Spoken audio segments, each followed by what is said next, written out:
Story recapped here. Today I'm going to explain a horror, mystery, science fiction, and thriller film called The Void. Spoilers ahead. Watch out and take care. During a chaotic night, James escapes from a farmhouse and into the woods. A woman follows him outside, but she gets shot in the process. Vincent and his son, Simon, douse her with gasoline, and Vincent throws a lit cigarette on her, burning the woman to death. As they leave to follow James, a masked man watches her in flames without offering an ounce of help. An officer named Daniel Carter is on duty near the area when he finds the struggling James crawling along the road. Daniel approaches him to help, thinking that the young man just might be drunk. Upon seeing his state, the officer rushes him to a nearby hospital where Allison Fraser, his estranged wife, works as a nurse with her colleague, Beverly. The building has been mostly abandoned following a fire, leaving the staff working as a skeleton crew. Among them is Kim, who is a medical intern tending to a patient named Cliff. In the waiting area, Daniel greets Ben and his pregnant granddaughter, Maggie. They talk about the fire and the town's lack of improvements. In the middle of their conversation, Daniel hears James shouting from his room, until Dr. Richard Powell calms him down with a sedative. Dr. Powell suggests the man has undergone some severe trauma. While examining James's body, Allison identifies him from his ID and notes the multiple needle marks on his arm. Later that evening, as Daniel and Allison catch up, Dr. Powell interrupts them to report how it would take a while for James to recover enough to disclose what happened to him. Before leaving, Dr. Powell expresses his empathy for the ex-couple who had just lost their child, advising that they should take the time to grieve and move on. While Daniel walks along the hallway, he notices Beverly inside Cliff's room. Her face is morbidly flayed as she stabs Cliff in the eye. She turns around and proceeds to skin herself. Daniel attempts to calm her down, but Beverly continues to approach him, scissors in hand. She makes a move to attack, forcing Daniel to shoot her fatally. The loud gunshot prompts the rest of the hospital staff to run to the room, shocked to see their dead colleague. Still phased, Daniel explains what happened before going to the bathroom, where he collapses due to shock. While seizing, Daniel sees strange visions of dark skies and barren land, where a large triangular object looms. As Daniel gains consciousness, Dr. Powell and Allison assist him, informing him that a state trooper is already there to take over the situation. The two advise Daniel to rest, but he insists on getting back on duty. State Trooper Mitchell awaits Daniel in the hallway, informing him about the bloodbath at the farmhouse. With James as their prime suspect, Mitchell suggests putting him under their custody. According to Mitchell, James has a long list of drug-related issues and may have given Beverly something for her to act that way. Mitchell confiscates Daniel's gun, disappointed with how he handled the situation. With the phone lines down, Daniel heads outside to report Beverly's death from his patrol car but receives no response. In front of his car stands a cult member wearing a white robe with a black triangle on the face. When Daniel confronts him, the lights start to shut down, distracting him from the robed man who attacks him with a knife. Despite being wounded, he manages to get up but sees other cult members slowly surrounding the building. Daniel retreats to the hospital, where the rest prevent him from bleeding out. Meanwhile, Beverly's body starts twitching while a disturbing-looking creature comes out of her mouth. When Daniel regains consciousness, the cult members standing eerily with blades in their hands. With no way to call for backup, the people in the hospital are suspicious of what the cult wants. Suddenly, they hear a scream from one of the rooms where they see James fighting for his life.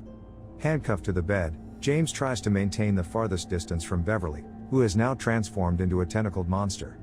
Confused by the sight, Mitchell freezes while Daniel tries to get James out of the room.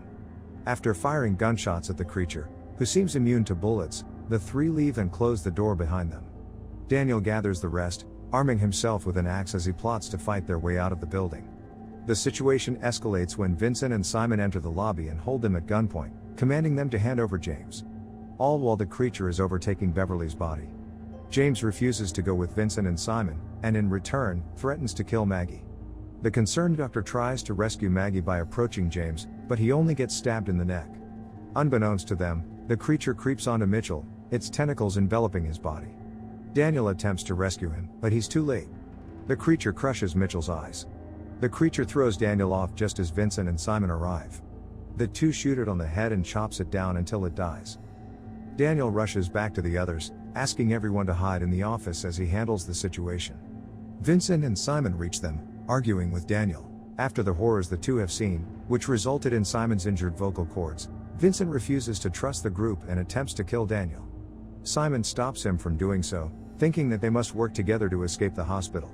With no other information other than the possibility of the creature waking up again, they set Mitchell's body on fire and will it outside to prevent it from taking the creature's form. They head to the office, finding Maggie close to labor. Vincent's continued aggression causes the rest to panic. Allison expresses to Daniel the urgency to gather medical supplies in the basement for Maggie's delivery. Despite the danger, Daniel relents, but he needs to arm himself first. He plots with Vincent and Simon to retrieve his shotgun from his patrol car. In the dark, they find Daniel's car parked farther than when he left it. The cult is nowhere in sight. Meanwhile, the group transfers Maggie to another room, where they lay her down as she begins to go into labor. Not wanting to wait anymore, Allison ventures to the basement alone to gather supplies. A resurrected Dr. Powell stands behind her. Simultaneously, Daniel activates the car's strobe lights, revealing the cult in front of them, hiding in the dark woods. One attacks Simon, and Daniel saves him. They rush back inside the hospital. As they arrive back in the building, Daniel gets frustrated that Kim let Allison go alone, so he makes his way to the basement to rescue her. They notice the absence of Dr. Powell's body along the hallway, which used to lie under the cover, but they continue to look for Allison anyway. In the basement, a phone rings and reveals that Dr. Powell is on the other line, calmly revealing that he truly knows the reason behind what causes the tentacled creatures to appear out of the dead bodies. In a safety box, Vincent browses through pictures that indicate the doctor's participation in the vicious cult. Daniel gathers the medical supplies needed and leaves Kim in charge of Maggie's procedures. The pressure takes over Kim, putting her in a state of panic, as she is still in training. Without a choice, Kim, Van, and Maggie have to endure the fear of being left alone, while Daniel, Vincent, and Simon interrogate James after finding him among the photographs. Out of fear of being tortured, James reveals that Dr. Powell leads a group of people who engage in inhumane activities and has the power to transform people. The three of them force the distressed James to come with them down to the basement. He becomes more afraid after seeing the building surrounded by cult members. With the help of Kim through a radio, she leads them to the room they intend to go to, but the signal becomes shaky.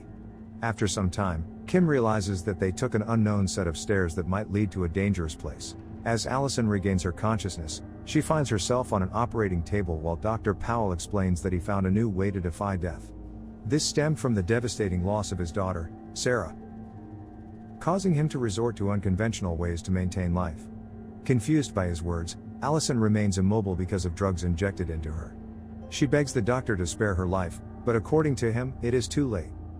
Now struggling to tend to Maggie, Kim has completely lost communication with the others and is now forced to inject a pain reliever on the pregnant young lady. Meanwhile, the group sees a room with a triangular symbol. Daniel is determined to find out the room's contents, despite Vincent's protest not to enter. In the operating room, Dr. Powell reveals that he will bring his daughter back to life through Allison. With a flayed face, Dr. Powell uncovers Allison's body where something rapidly grows inside of her.